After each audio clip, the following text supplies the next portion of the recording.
Is Dan Mullen doing enough for UNLV in the transfer portal? What's up? This is Technically Correct with Tyler Bischoff. On today's show, can UNLV make a run at the college football playoff with their current transfer portal haul? Plus, is the Mountain West screwed next year when all of these schools leave? Are they going to be a one-bid conference league for basketball? And Adin Hill is almost back for the Golden Knights.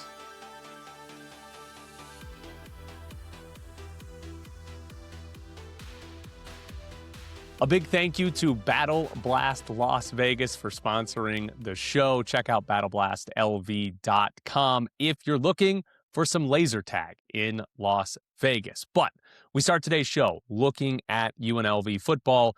They've only landed 5 players out of the transfer portal. There are 22 FBS programs with 5 players or less out of the portal so far. 2 Mountain West teams are below UNLV, Hawaii, and UTEP. There are 3 power conference teams that are at 5 or less. Notre Dame has 5. Miami and Stanford are both under 5. But most of the programs that have 5 or less are teams like Kent State, South Alabama, Akron, right? Some of the bottom tier programs of FBS football. UNLV should be viewing itself much, much higher than that. And they've only landed 5, right? They have not had this big transfer portal haul, at least not yet. There are a few important notes here for some context because they haven't gotten a lot. There's not a big quantity here, but I don't think it's that bad yet, right? If you look at the rest of the Mountain West, or at least teams that'll be in the Mountain West next season, no one in the Mountain West has 10 commits out of the transfer portal. So UNLV is not falling far behind the other programs in the Mountain West. Also, despite only having 5, UNLV still has the highest ranked transfer portal class among Mountain West schools because they've gotten a pretty good quality out of the portal. So they're not falling behind the Mountain West schools either. Just judging them against their own conference, UNLV is fine. Now, teams like USF, Memphis, North Texas, some of the better teams at the group of 5 or group of 6 level from this past season, a lot of those have 20 and 30 commits already. Now, USF, Memphis, North Texas lost their head coaches and a bunch of players. UNLV kept Dan Mullen, and UNLV only has 12 outgoing transfers, which, if you're doing the math, is still more than the 5 that they have coming in, so they'd need to add a few more. Last year, for example, when UNLV went through a coaching change, brought in Dan Mullen, they brought in 41 guys in the transfer portal, according to 24/7 Sports. They lost 38. Huge turnover year last year. This year, at least so far, not nearly the same. The coach is still here, right? Also, I think it's reasonable to sort of assume that programs like UNLV and other group of 6 programs will start getting higher quantity of transfer portal guys once the power conference teams are a little more settled, right? I'm sure there are players out there that UNLV would take now, but they've got a chance to make more money at, Mississippi State or at Baylor or something like that. But they're like the second or third option at their position. And if those other schools land their top option, then all of a sudden this person doesn't have that choice at an SEC, Big Ten, ACC school, something like that.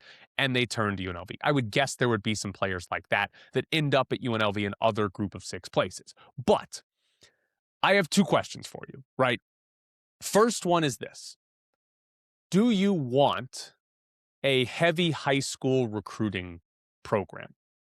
Because Dan Mullen brought in 24 high school kids on signing day. UNLV had the highest ranked recruiting class in the Mountain West. The freshman class is going to make up a good chunk of the roster. Does that matter? With the transfer portal, we're watching, Indiana, a really old team with a bunch of transfers, probably win the national championship. They're going to play Miami, who has a transfer quarterback in Carson Beck.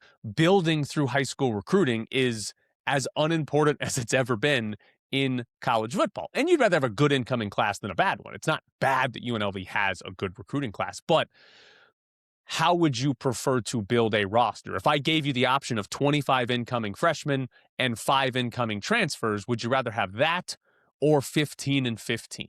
Or even 5 incoming freshmen and 25 incoming transfers, right? UNLV probably can't be as choosy as some of the better programs in college football, but I personally would lean more towards transfers. If I had the option, I would rather have a heavy transfer class, because what we know, what we've seen, is that if you have a player that's good at the group of 5 level, they're probably leaving, right? It wasn't a high school transfer or a high school recruit, but Anthony Calandria came in, had one good season here, and is gone and is back to a power conference opponent.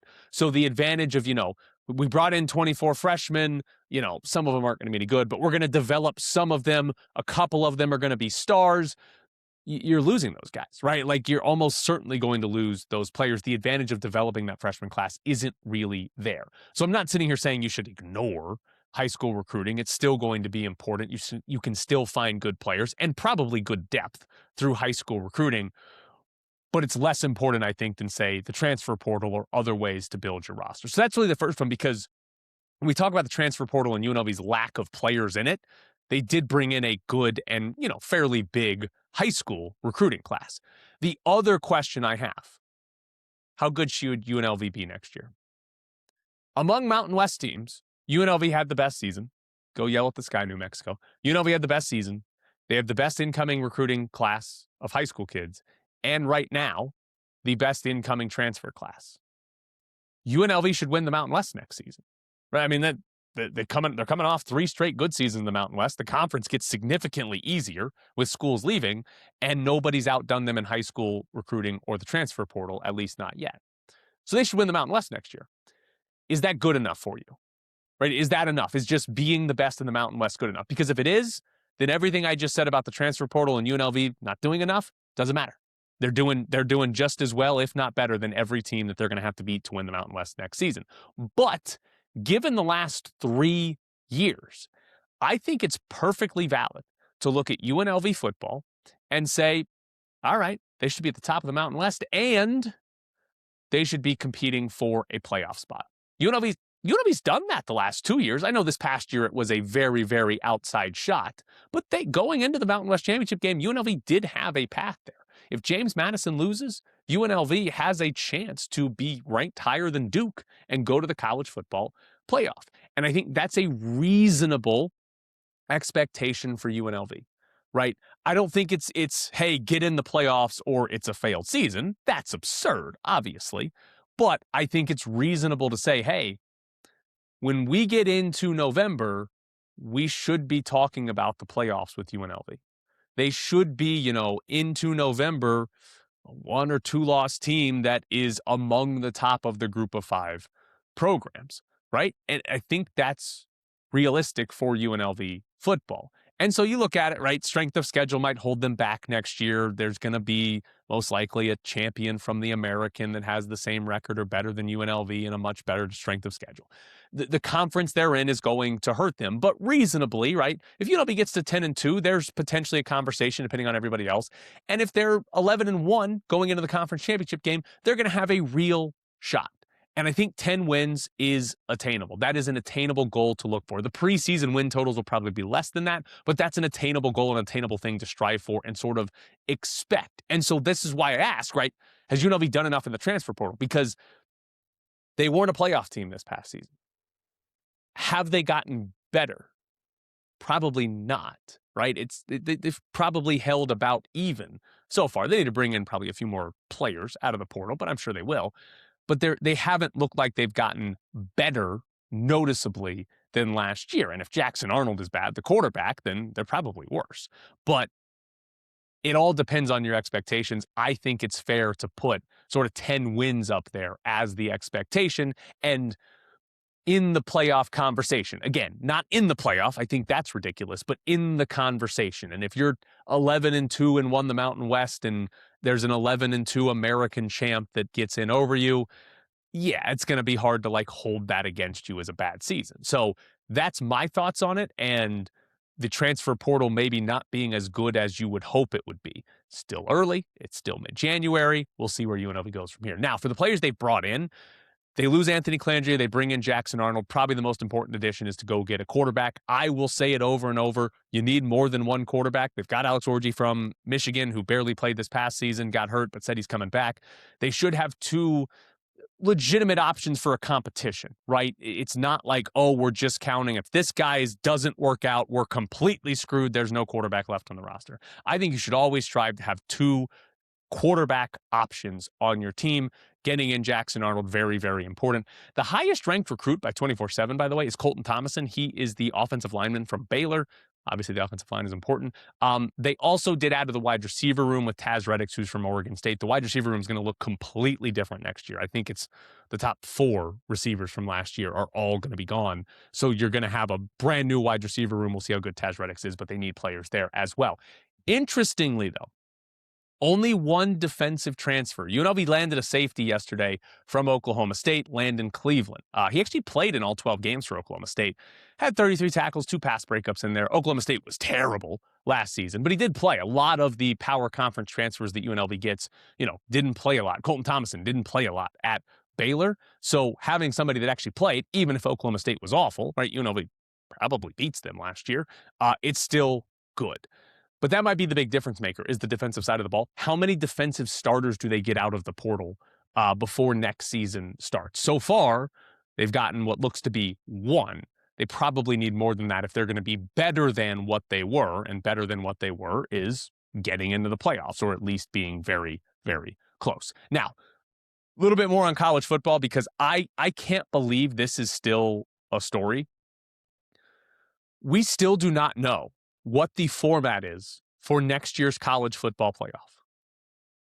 The conference commissioners are going to meet in Miami this weekend before the national championship game to discuss the future of the college football playoff. There's a deadline of January 23rd to have the new format in place, though that deadline's been extended before, so they could extend it again. The deadline, by the way, is with ESPN, because ESPN has to sort of set their television schedule and know how many games there are to be broadcast and all that.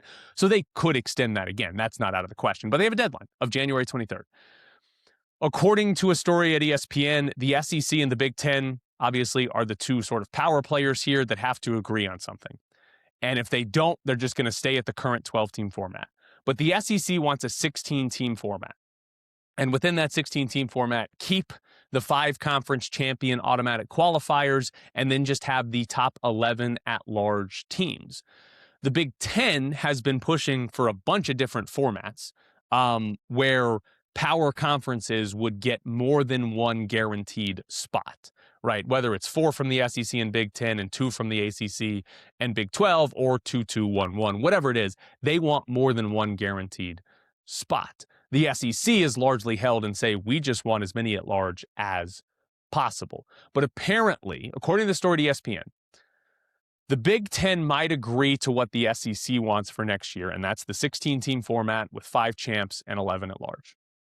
If the Big Ten gets some sort of assurances that 3 years down the road, they'll expand to 24 teams. The 24-team expansion would probably require conference championship games going away at the end of the year, at least for power conferences. There was a mention of play-in games, so if we got 24 teams and we're still doing play-in games, that's a huge tournament, right? So there's some scheduling things that would have to be figured out a few years in advance. So 3 years is what the Big Ten is saying there. I don't really care what they do for this next season, as long as, 1, they keep a group of 5 spot. There absolutely should be a group of 5 spot. And 2, they expand. I want more college football playoffs, right? If it's 16 or 24, I want more. So I want to see a bigger tournament. The playoffs are awesome. As much as people get caught up in, there's blowouts and you can't have James Madison in and all that, I don't care. We didn't have these games before. We're taking something we didn't have and now adding it more. If there's a 30, 50% chance, whatever, that it's a blowout, fine. There was a 0% chance I got a good game before because these games didn't exist. So I do want to see an expanded playoff. Give me 16 teams in, because the most fun thing in American sports is playoffs, right? The most fun thing is, we could win a championship. Even if you go into it as James Madison, even if you go into it being like, there's like a 2% chance we could actually win this championship here, it's still incredibly fun. So give me some form of expansion and guarantee at least 1 group of 5 spot, and I think I will be happy. Coming up next here on Technically Correct, it is Bischoff's Briefs. Battle Blast, been serving Las Vegas since June 2012 with the very best in family entertainment. We are proud to provide the best facility, equipment, and service possible. Strap on laser tag vests, step into the 5,600 square foot two-story arena designed to look like a worn-torn city street. An exciting atmosphere filled with exhilarating music, blacklight effects, and fog. Battle Blast also features a viewing deck for those not playing can watch players vest up and catch a view of the action going on in the arena. In between games, check out our arcade and prize center and enjoy tasty treats from our snack bar. Birthday parties, sports teams, group outings, and corporate events. Battle Blast does it all. We want to make your Battle Blast experience so good you'll want to return again and again. Battle Blast is the ultimate destination for family fun and friendly competition.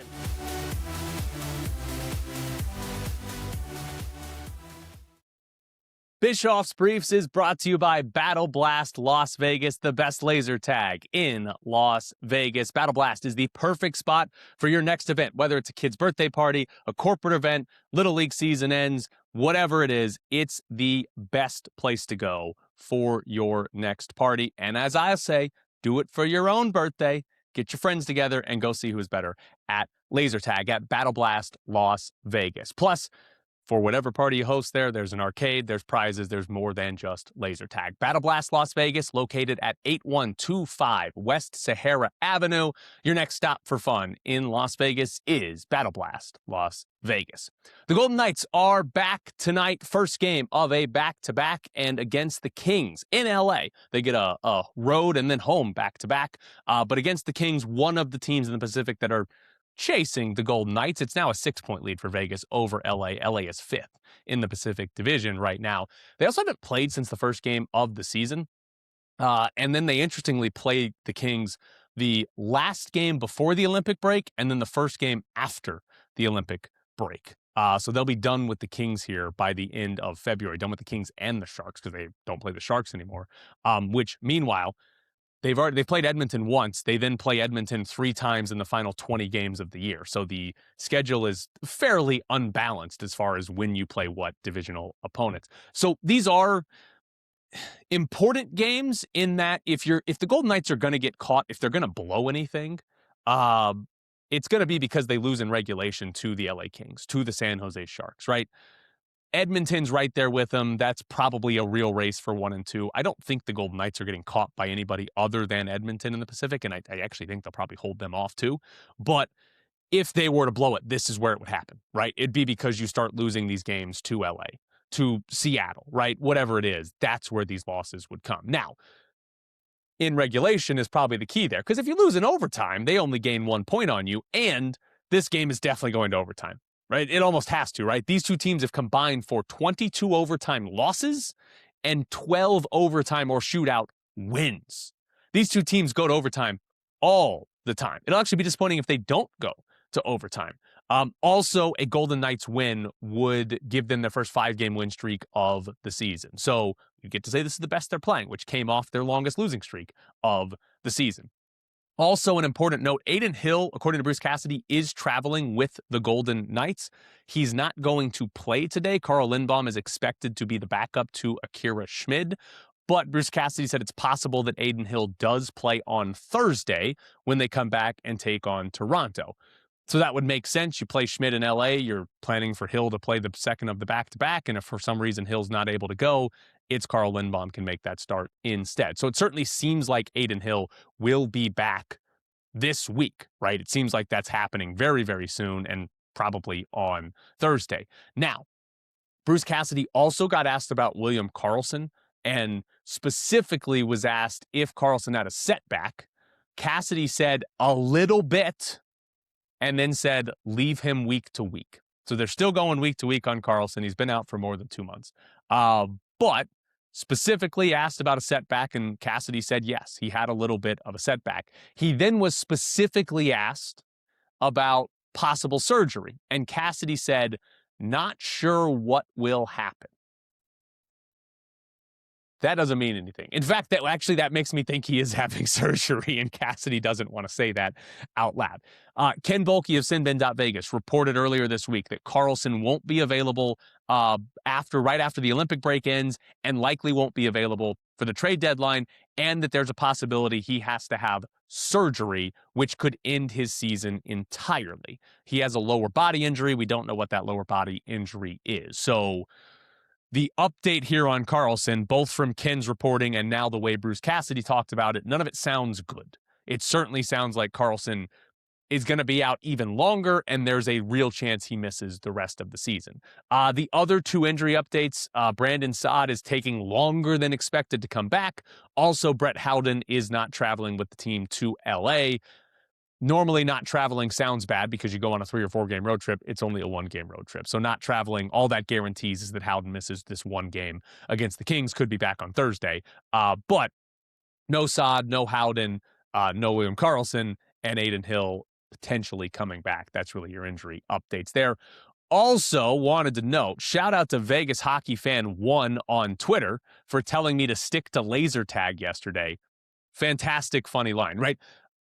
A lot of people, especially on Twitter, will try to argue with you about a headline or a tweet or something like that. They don't actually listen or read to what the full content is, which is fine.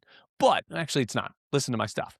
But I appreciate Vegas Hockey Fan 1. They took the time to listen or watch the show, saw the sponsorship I had with Battle Blast Las Vegas, and told me to stick to laser tag. Excellent research. If you're going to be a hater, you need to do the research. That's like my whole thing here. I'm going to hate on things, but I'm going to look it up first. I'm going to look up information first to back up my hating. So I'm a big fan of Vegas Hockey Fan 1 on Twitter. That was great research. And yeah, I hope you all tell me to stick to laser tag anytime you think I have a terrible take. The Chargers fired offensive coordinator Greg Roman. They might start winning now.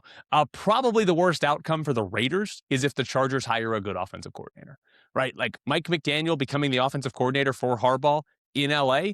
I kind of like that idea for the Chargers. Worst possible outcome there. The Chargers, I think Jim Harbaugh, very good coach, would want him to coach my team, even though he's not the offensive play calling type. I think Justin Herbert's an awesome quarterback. I think they have two of the most important things. What they don't have is a good play caller. If they get one, it feels like the Chargers could be really, really good. I know it always feels like the Chargers could be really, really good, and they're never really, really good. But it does feel like the Chargers could be really, really good if they get that hire right. Also, in college football, there's a new proposal. This is from coaches. Keep that in mind. Coaches have voted unanimously, according to David Ubben, to change the redshirt rules. So right now, you can redshirt after playing in 4 games or less in a season. Right? It's basically like, hey, you played a few games. Do you really burn a full year of eligibility if you played in 3 games? Right? That seems a little unfair. The coaches are now suggesting that number be 9, meaning you can play in 9 games and still get a red shirt. So you could have a player that doesn't play any of the non-conference games, plays all 9 conference games, still gets a red shirt, comes back and plays the next year. You could have a team, and this is where, if I were a coach and this was approved, this is what I'd be doing. If I have a team and I'm like, okay, we could go to the playoffs this year, and then 9 games in, we're 6-3 and we're not going to the playoffs. You're not playing anymore. Save that year of eligibility. You're coming back next season. You might lose a player in the transfer portal and none of it actually matters, but that's what I would be trying to do. I would be manipulating this if my season doesn't go as well as I thought it should. It's very bizarre, by the way.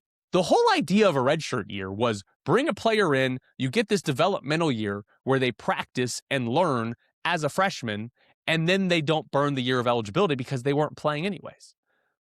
Just give everybody an extra year of eligibility. If we're going to do 9 games, just you get 5 years. Everybody gets 5 years, right? It's so bizarre that coaches are like, yeah, give them 9 games to play. I mean, I know why they want to do it. It makes their job a lot easier. They can get an extra year of eligibility. But it just seems so bizarre that would be the thing to go to. Last note in Bischoff's briefs, Mike Tomlin, no longer the head coach of the Pittsburgh Steelers. He stepped away. I'm going to get more into this and sort of what it means for the Raiders, because now there's another job that's open and potentially a better job than what the Raiders have right now. But Tomlin leaving the Steelers, kind of surprising. I do think there are some reasons it makes sense. How good are the Steelers going to be next season? Who's their quarterback next season? What I do find interesting is that he's apparently going to go to TV, right? And I've seen tweets about he can pick which network he wants to go to. He's already got offers on the table. Is anybody watching a game or a studio show or a pregame show because Mike Tomlin's on it? Like, I don't know. I don't feel like I'm going to turn my TV on because, Tomlin's on NBC this week. Or, ESPN got Tomlin to help with Monday Night Football coverage. Like, if I want to watch the game, I'm going to watch the game, whether Tomlin's there or not. Right? I don't know. It just seems weird to me that there's this, like, crazy strong desire for these coaches or players when I'm like, do any fans sit back and say, yes, that's what I want? Seems weird to me. But Bischoff's Briefs is brought to you by Battle Blast Las Vegas, the best laser tag in Las Vegas. Host your next birthday party at Battle Blast. Book the party package, and you'll get a private party room, dedicated host, pizza, soda, arcade tickets, and of course, laser tag. Plus, you can add on games for adults. You see your kids playing, like, oh, that looks fun. You can add on for yourself or book it for yourself. Book your own birthday party at Battle Blast Las Vegas. Battle Blast Las Vegas, located at 8125 West Sahara Avenue, your next stop for fun in Las Vegas.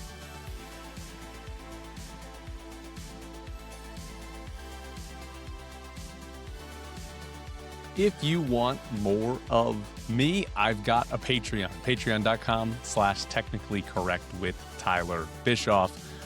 You can go there. You can support me. Even if you don't want more of me, you can support me if you really like me.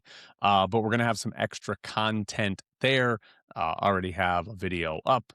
I think I'm going to write something. I got some UNLV basketball stuff to write. So I might be writing stuff at Patreon too. But we're going to have extra content up there, some extra shows, some extra short form videos, maybe some extra writing.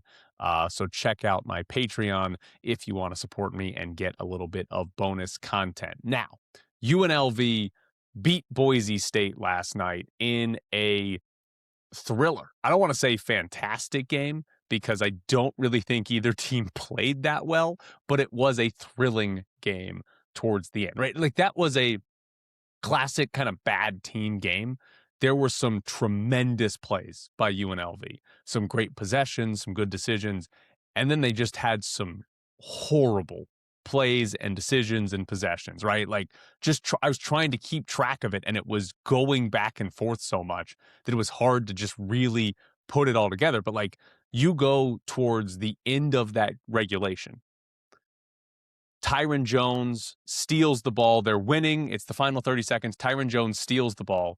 He's got a fast break, uncontested dunk, misses it, right? Great play to get the defensive steal and go down, take away a possession, but then you miss the dunk. However, Dre Gibbs-Lawhorn is right there to get the rebound and the putback, so it doesn't matter, right? All good. Then UNLV's inbounding while leading, right? Boise, I forgot to mention, after the Dre Gibbs-Lawhorn putback, they gave up a dunk, a transition 1-on-0 dunk. UNLV scored, and they gave up a 1-on-0 dunk the other way. Incredibly bad.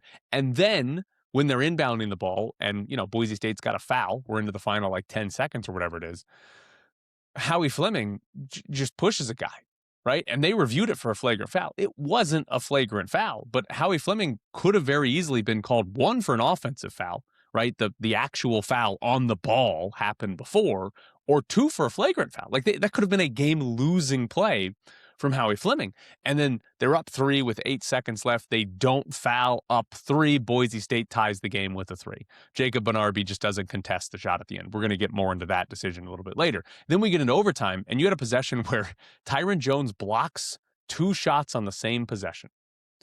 And then UNLV goes the other way. Dre Gibbs-Lawhorn takes a quick floater that misses and somehow leads to a fast break and 2 points for Boise State. Then UNLV gets it back. Dre Gibbs-Lawhorn comes up, has a turnover, leads to a fast break, uncontested layup, and Boise State's all of a sudden tied the game in the final 2 minutes when they were down by 4. Right? It's just like you had this great defensive play and then just back-to-back terrible offensive possessions. And then they've got a chance to put this game away at the free throw line We know UNLV's bad at free throws. Dre Gibbs-Lawhorn misses 2 free throws.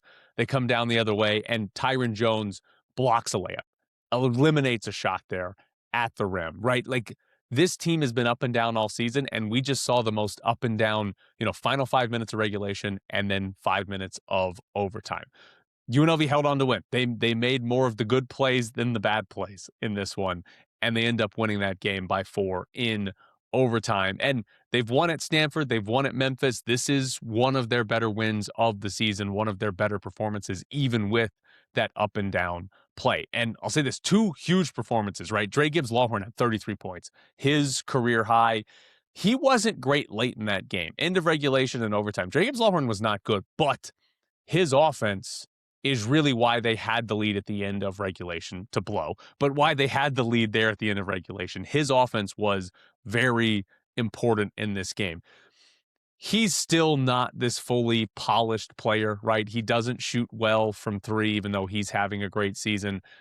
I don't think he's the greatest player coming off of ball screens, but they ran a lot of that for him against Boise State, and he got into the paint a lot, and his overall field goal percentage was kind of low, but was, I think, perfectly fine at it. He doesn't really find the open man all that much coming off of ball screens, but he's very, very good in this game. Very, very good at getting to the paint, getting fouled, getting layups. Like, he was excellent in this game. And then really the star late was Tyron Jones. I mean, in the 5-minute overtime, he had 4 points. He made both of his free throws. He's very bad at those, but he made them. He blocked 3 shots in overtime, 3 of them, right? And had a rebound, had a steal. All 3 of his blocks were erasing layups or shots in the paint, right? Like, Tyron Jones was awesome in overtime. It was kind of the opposite of Dre Gibbs-Lawhorn. Tyron Jones wasn't as good for the first, say, 35 minutes of that game, but towards the end there, he was their best player, and defensively was as dominant as you can be, right? You're blocking 3 shots and getting a steal within 5 minutes. That's pretty terrific. So they got 2 really big performances there from Dre Gibbs-Lawhorn and Tyron Jones. But I do want to talk about fouling up 3, because there's 8 seconds left. You're up by 3 points. Boise State has the ball, and UNLV does not foul. It's an obvious fouling situation. For some reason, lots of college coaches don't like to foul in that scenario. Why it's a debate, I don't know. You should be fouling in that situation. But I will give Josh Pastner this credit. And I like Josh Pastner because of this. I like the way, at least with us when he talks to the media, the way he approaches things. He didn't, before even getting asked a question about it, in his opening statement, he addressed it. And he said the reason that they did not foul up 3 is because they're not a good free throw blockout team. He was worried that they were going to give up an offensive rebound on a missed free throw, because you foul up 3, Boise State goes to the line, assuming they make the first one. Now Boise State's, they're going to have 4 seconds left and they're down 2, shooting 1 free throw. For Boise State, they want to miss the free throw, get the offensive rebound, and score to tie the game, or hit a 3 to win the game. And that's what Pastner said, that he was worried that they were going to give up this offensive rebound and it was going to get kicked out and they were going to hit a 3 and UNLV was going to lose in regulation. I don't agree with that. I still think that's bad logic, because think of all the things I just said. If you foul up 3, they got to make the first free throw. They got to miss the second free throw. They've got to get the offensive rebound, and they've got to kick it out for a 3 and then make the 3 to beat you. That's why fouling up 3 is good, because all of those things have to go right for Boise State. Every now and then they will, right? There are so many basketball games that every now and then it will happen. But the odds are it's not going to happen. The percentages say that's your better win probability move, and he did not do it. Again, I disagree with it, but the way Pastner explained it afterwards, at least there's some thought process behind it, and not just this is what we do. And he even took it a step further. He said to the media, we might need to evaluate our strategy in that situation, right? He even said, like, hey, I might be wrong. We might be doing this wrong. And so do I think he made the wrong choice? Yes, but I like the idea of a coach who's willing to say, this is why we did it. This was my reasoning for it. It might be wrong, and I might need to look more into that, right? I don't think he will. I think he's going to stick to it based on what he said. But I like that Josh Pastner is willing to sort of explain things and then also say, maybe this is wrong. Now, the other part of that play. So UNLV is up by 3 points. There's 8 seconds left. Boise State's got to go the length of the floor. Jacob Benarby is guarding one of their bigs in the corner. Now, this big for Boise State shoots 38% from three. He's a good shooter. You're up by 3 points. Jacob Benarby in the corner is just not guarding the 3-point line. He doesn't get screened on the play at all, but the ball ends up in the corner, and Jacob Benarby is just not there to contest the shot. It's a half-hearted contest from Jacob Benarby. After the game, Josh Pastner said, like, Benarby messed up, that he wanted Benarby to be playing sort of on top of that shooter in the corner so he could not even catch the ball, right? Pastner said, make him backdoor cut, right? Give up the backdoor cut because you're up by 3. If they backdoor cut for a layup with 2 seconds left, who cares, right? And Benarby didn't do it. I don't think Jacob Benarby is very good. He's in the game more than you would like, but they've got foul trouble. Emmanuel Steffen fouled out again in this game, right? Like, there's reasons that Benarby has to be on the floor, but I just think there's too many mistakes. Benarby subbed into the game, and the very first possession that he was in on defense, Boise State ran a post ISO, and he got scored on. I don't think he's very good, but he's going to play, and that was a pretty brutal mistake from Benarby, because if he does what Pastner asks, Boise State doesn't get that 3 off, and the game doesn't go to overtime.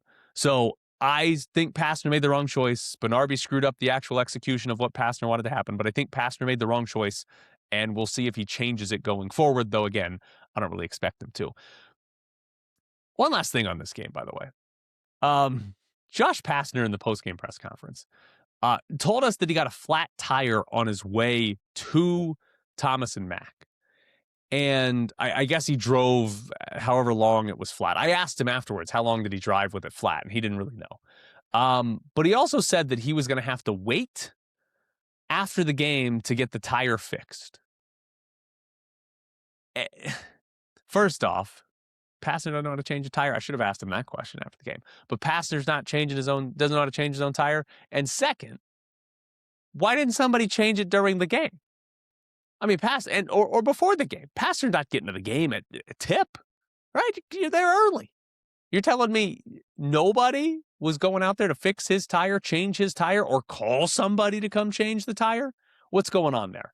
The next time we talk to Pastner, I got to ask him how long, because he said he was going to wait around for hours after the game ended to get his tire changed. Like, what? That can't be right. That can't be how that works. So I don't know. I'm now fascinated to find out the update on Josh Pastner's tire and how long he actually waited at Thomas and Mack after they beat Boise State to win that game, or to get his tire fixed, I should say. So Pastner got a flat tire, and he's probably going to go to try to slash his own tires on the way to games if that's how they win games. I lied. I do have one more thing on this. I'm going to miss Leon Rice. I know UNLV fans hate Leon Rice. Is it all because of him celebrating in front of Dave Rice on the game Boise State won when the refs had to make a decision there at the buzzer? Is it all stemming from that? Is that why UNLV fans hate Leon Rice? I'm going to miss him because he's not like this crazy over-the-top animated coach, but he's been a pretty animated coach in his time at Boise State. And last night, John Von Tobel was sitting next to me, and John Von Tobel asked me, like, does Leon Rice hate his team? I think he might, because he was on the floor a lot. Refs had to walk him back to the bench at one point, but he was on the floor, like, coaching. I don't want to say like yelling at, because it didn't seem like just straight yelling. It seemed like he was on the floor trying to coach his players more than I've ever seen, more than really from any coach that I've seen before. And like every time out, he's like halfway out on the floor. He's right up in a guy's face, like explaining something or maybe questioning, like, what the hell were you doing? Like it seemed like the most animated and most coaching he's done in game that I've seen. And I'm going to miss him. Right? Leon Rice has been in the Mountain West, I think, longer than I've been in Las Vegas, right? He's been there forever.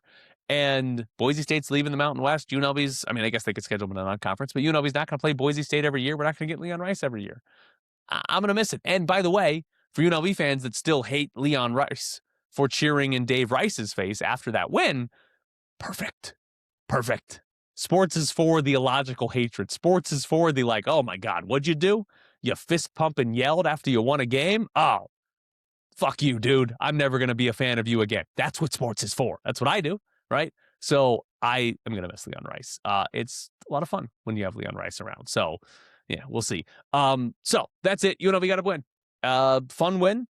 I would say big win, but it's not really a big win. They're not going to the NCAA tournament, so it's all about Mountain West seeding. It's not none of the games the rest of the season are really a big win. There might be some big losses if they lose to something like Air Force. That'd be embarrassing. But a good win for UNLV. An impressive win against a team that's, I don't want to say is good, but is not bad. Boise State's played like the toughest schedule in the Mountain West. Like it's their top 10 in the country in strength of schedule. So their record kind of sucks, but it's because they've played a whole bunch of good teams and UNLV beat them.